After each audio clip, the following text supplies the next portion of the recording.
We are going to get in with a build for my Euathlus species Manicata Gold. Just up here on the side of the glass, as you can see.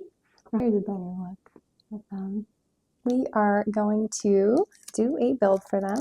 This is a drier species, similar to my Homeomachilins. I am going to go get my thingies, and let's do this. All right, I'm back. I got the tea and all my supplies. So, I'm drinking Sencha green tea. All right, this one is tiny, and we're gonna go with the OG Sling Crib, which I have actually yet to have a baby stay in one of these. If you've watched my berry video, you know why. It's nice, it's compact. I'm gonna set this up for them using a couple of different substrates. Terra Aranea, which is my favorite one because it's very soft. And I have Arachnodirt, which is not labeled, but it comes from the Tarantula Cribs website. And I do notice that this one is really good for burrowing. There's lots of sand in it. Also have sphagnum moss, frog moss. And I live in Colorado, so I'm always paranoid if I'm keeping them humid enough. So I think this will be the perfect setup for this little one because I have been learning that bigger is not better. I'm going to need a pipette. I realize that. Oh, and I have learned from sad experiences that substrate just so happens to scratch my lovely wood table, and so we are gonna do this on my plant mat. Oh my gosh, I need a spoon. God, I just fingering these small enclosures is just not fun.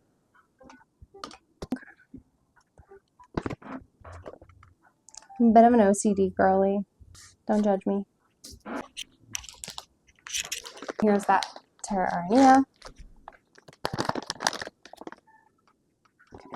Ooh, I need my chopstick. Oh, you know what? I'll just use the end of this paintbrush. Now, I think that's enough sphagnum moss in there. A little more. Good measure. I use it for my terrariums. This is New Zealand sphagnum moss. Where'd my pipette go? Oh my God.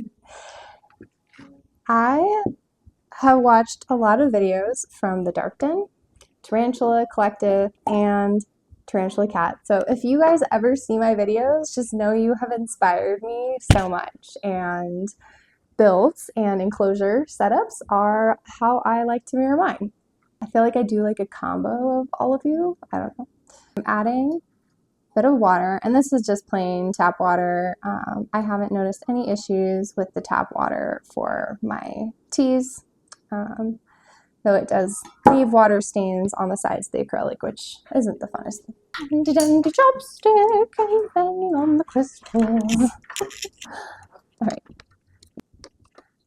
Notice that this makes a big difference to have this moist bottom layer for them, especially if you live in a drier state. I feel like a lot of the channels I watch are in places where there's a lot more humidity. In Colorado, on average, I feel like we sit at about 20 to 30% humidity. So I got to compensate out here for the lack of humidity, and it's even worse when we're coming out of winter right now and my heaters have been running constantly, so I have had to really keep an eye on the humidity in my enclosures, and I do that just by checking them, and I tailor it based on the spood. It's a little drier, but I'm going to give them a nice burrowing substrate here.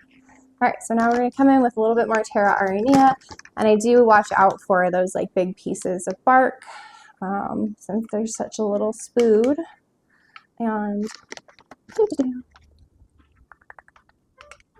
now I think, do I want to add frog moss? Let's mix a little bit more of the Arachnodirt in here because I do believe that Euathlus species like to burrow. So give them a mix of these two dry layers. Okay. All right. And I have If anybody has tips in the comments, let me know. I'm a new keeper. I'm learning how much substrate I'm supposed to put in. So I'm starting off with this amount. I used to fill it up like way up here, but I think that was not ideal. So for this one, I'm going to give them a little bit less, and then I'm going to pack this down, and we're going to see what accoutrement we want to add to this this build here. Okay. I definitely want some leaf litter. Just got this stuff. I found it online, but I noticed that for my smaller builds, it crushes up really well. Oh, I know what I want. I have to look at that frog moss. Maybe I was supposed to put frog moss in here. I do want to get a little frog moss in here. We'll start out and see what this little baby likes. This little sweetheart. I'm going to break off like the tiniest amount of frog moss. Here. I'm going to rehydrate it by fully dunking it in the water, which is what the instructions say to do with this stuff. And in here, I have some cork choices. This one's obviously too large. But I believe that these two options right here, put this away, these two options right here are going to be really nice for hides. I'm feeling like that's too big. All right.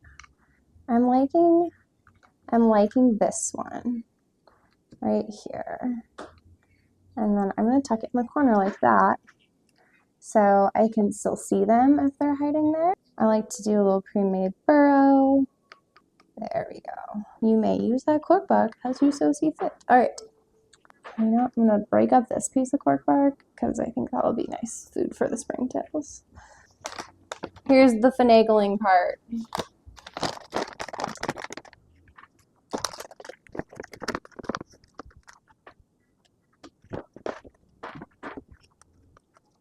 Yeah, there we go. I like that. I like that a lot. Okay. I'm feeling the vibes. With this one. Okay. But since I don't have a water dish that I know will fit well in a sling enclosure, I'm going to go with the frog moss to increase the humidity in here. We're just going to pack it down there in the corner.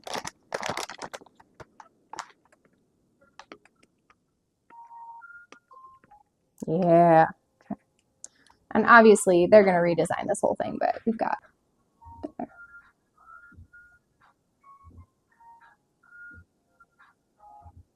Nice. I forgot the most important part. What does Darkton say? Sand for the texture. Oh my gosh, this bag is so heavy.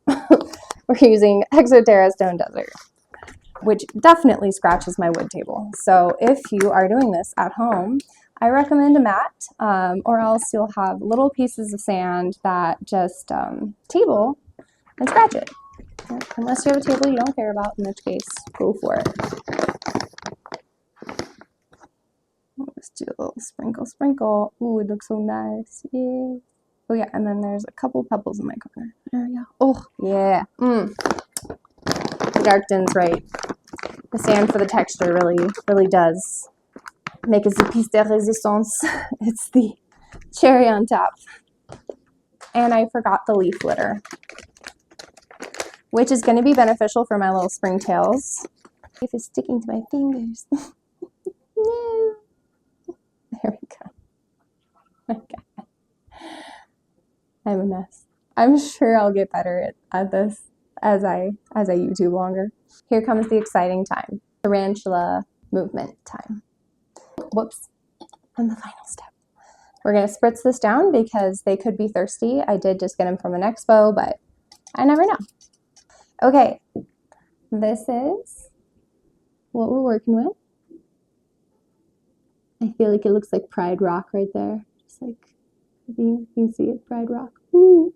I'm going to get the little baby in here now. Am I bringing you closer? Okay, I feel like that's as good as it's going to get for my angle with this tripod. And of course, I am prioritizing the tarantula's safety over getting a good shot. So, where'd you go? Hi, boo-boo. There you are. Maybe I can get you into my catch cup first, and then you will walk straight in. I'm gonna go on a little walk. We can go on a walk. You can come on a walk. No? No? Okay, we're not sure. Come on. Whoop! Oh, bolty. Okay, we bolted. And nope, stay in. Oh. Okay, believe it or not, guys, I've never handled a tarantula before, so this is my first time ever handling a baby and or any tarantula, so I'm enjoying my life right now. Hi, are you curious? Are you curious? Hi. Hey, you're so cute. I don't know what I'm gonna name you, but we gotta get you to go back in here. There we go. You are exploratory, aren't you? Well, we already have a tarantula named Explorer, so I don't know what we're gonna call you. But you are just a gorgeous little baby, aren't you? Oh, I love it. Handled my first time, accidentally.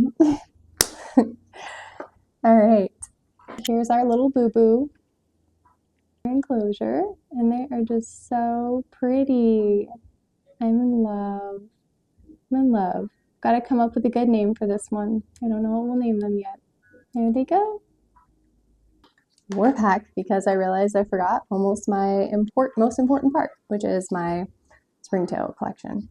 Wanderer is gonna stay down while I toss in some of these. I should go get my catch cup. Yeah, I know you are at the top, but I need you to not come out when these come in. Woo, wee, wee. Okay, there's so many of them. Oh, we're coming right out again. Baby girl.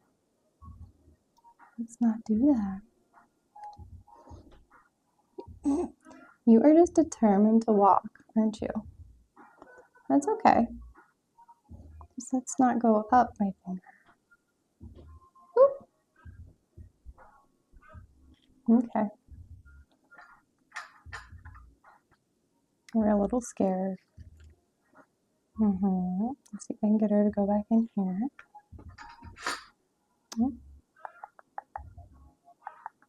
There you go. There we go. We only had one springtail that I saw escape around in the house. Okay, little guy. Come here. Nope, come on, onto the chopstick. Onto the chopstick. Oop, and you go. Success. That is that. So the baby is crawling around, but if you enjoy content like this and plants and spoods, remember to smash that subscribe button and like this video so I can get some more coverage out there in the YouTube world.